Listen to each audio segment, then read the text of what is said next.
So my case is settled. When do I get my check? Whoa, slow your roll, bro. Not that fast. So your case is settled, but you're wondering where your money is. Well, your case may not be completely settled until certain documents are obtained, signed, and executed and filed. I'm Joel, this is Chase. Welcome back to the Williams, ELLEBY HOWARD EASTER YouTube channel. Today we're going to talk about personal injury cases on the back end. Once a number has been agreed to for a settlement, there's certain things that need to be done, certain documents that need to be obtained and signed and whatnot in order to sort of put the final I on the I, or the dot on the I, or cross the T, yeah. Whatever it is. But there's certain things that you're going to need to do to finalize everything. So 3 specific documents that we want to talk about. You want to get us started, Chase? Yeah, sure. We bring up a good point, because a lot of times the case will get settled, right? Like via email or a phone call with opposing counsel. Hey, we agree on $1 to settle this case, but it doesn't end just like that, right? Yep. So a lot of things have to happen until the case is fully done. So the first thing, obviously, is going to be receiving the release from the opposing party. And depending on the type of case, will determine what type of release you're going to get. But the release is basically the contract or the agreement in exchange for the money. You're agreeing to certain terms, which usually include dismissing the case, which we'll talk about. Assuming the case is filed, you have to dismiss it. It assumes things like indemnification, talks about things like you're of age, sound mind, and things like that to enter in the release. And of course, it talks about the amount. Yep. Lots of legal mumbo jumbo, but essentially it's by us paying you this money, the case is over, you're not going to sue us anymore, and you're going to indemnify us against certain things. Also, if a lawsuit has been filed, it obviously will need to be dismissed. That's fairly simple. Your lawyer, hopefully you have a lawyer if a lawsuit's been filed, but your lawyer should be able to just file a dismissal of the case with the court, and that'll be it as far as the court's concerned. Yep. But so it's the release, the dismissal, and then liens, right? So a lot of times when people settle or resolve a case, especially if it's an injury case, which is what we do, you will deal with liens, whether that's a hospital lien, a healthcare lien, provider lien, whatever it might be.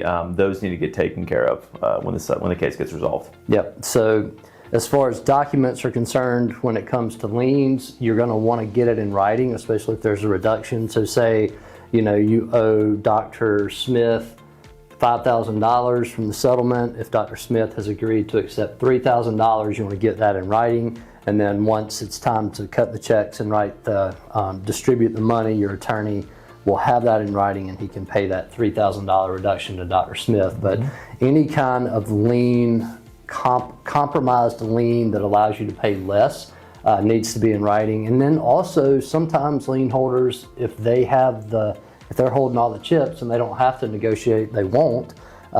Usually they will, but sometimes they won't. But if they won't, you still need to identify all the liens that could be on your case and have that in writing, so that you know 6 months down the road or 3 years down the road, you're not getting sued to collect on a particular lien. Yeah.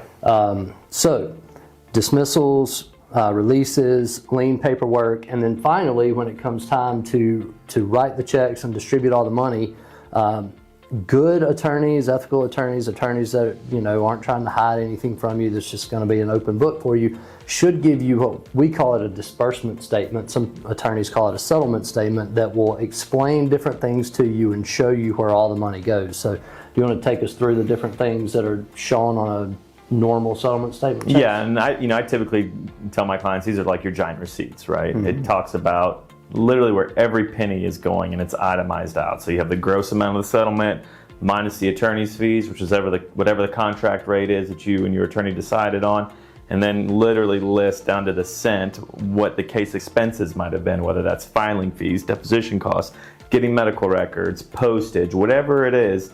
Literally, it's all right there. We've got the accounting and all that stuff to back it up as well. And then next we talk about any liens or medical bills that need to be paid back, the gross amount of those liens, if they're reduced, what is actually being paid back. And of course, we've got copies of all those checks. And then finally would be the amount that's going to the client, the net settlement amount, right? So the gross amount is always going to be, what pays for everything. And the net amount is what the injured person gets, less fees, expenses, any liens or healthcare providers they have to pay back. Yep. And ideally, you would have gone over that with your lawyer prior to the lawyer writing the checks, because if there's any dispute or anything that you don't see eye to eye with, you want to work that out before it's time to actually hand out checks. But usually it's pretty straightforward. And, you know, hopefully if you're an attorney and you have had a good working relationship throughout the course of the claim or the case, you already expect and know that certain things have cost money, and you're not going to be surprised by anything that's on there. Right. I mean, the gist of it is that everything's transparent, it's open. We don't get paid until our clients get paid. That's kind of the motto that we always say, and it's true, right? When I'm giving my client their settlement check, we're paying the firm whatever our fees were at that point. So, yep. Yeah. So just as soon as the numbers agreed upon, just understand and realize that it's going to take a little bit of time to get the release done, to get the case dismissed, to handle any liens, to get the disbursement statement drafted, as well as the checks that'll go along with that, get all the appropriate signatures on it. I'd say, you know, usually in the neighborhood of 30 to 60 days, depending on how complex the case is and how many different collateral issues have to be dealt with. It's about how long it normally takes.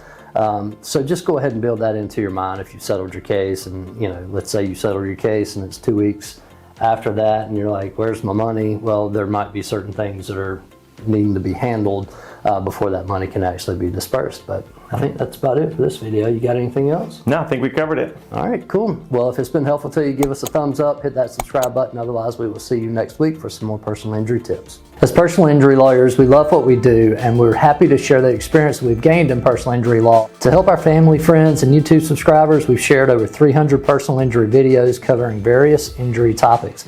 So if you'd like to gain more knowledge that may help protect yourself or a loved one when they're on the roads or out in public, check out our channel or view our playlist of shorts for quick personal injury tips.